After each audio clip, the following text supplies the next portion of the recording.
Role of the current manager in your new role.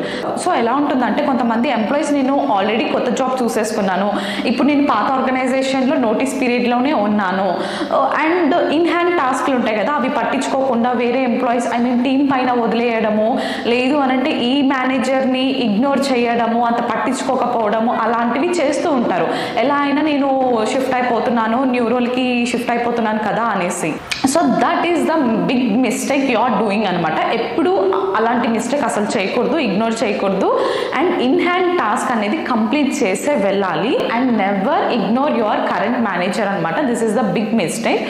ఎందుకు అనంటే, ఈ ఫీడ్బ్యాక్ అంటే ఈ మేనేజర్ ఫీడ్బ్యాక్ అనేది కన్సిడర్ అవుతుంది, because he will reach to the new manager and he will say your feedback అనమాట. Like నీ work style కానీ, నీ వర్క్ అండ్ నీ పొటెన్షియల్ ఎలా ఉంది, నీ యాటిట్యూడ్ ఏంటి అనేది ఈ ఫీడ్బ్యాక్ కన్సిడర్ చేసి న్యూ మేనేజర్కి ఖచ్చితంగా చెప్తారనమాట. ఓకే, ఇతని యాటిట్యూడ్ ఇది, తిని వర్క్ స్టైల్ ఇది, ఈ వర్క్ తిని ఇలా వర్క్ చేస్తాడు అనేది, ఈ పాయింట్స్ అన్ని న్యూ మేనేజర్కి రీచ్ అవుతాయి.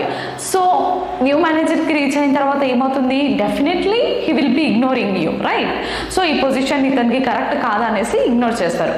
సో ఎప్పుడైనా కానీ జాబ్ ఎలా అయినా చేంజ్ అయిపోతున్నాను, నేను నోటీస్ పీరియడ్లోనే ఉన్నాను కదా అనేసి never ignore your manager. And also in hand task అనేది కంపల్సరీగా కంప్లీట్ చేయాల్సి ఉంటుంది.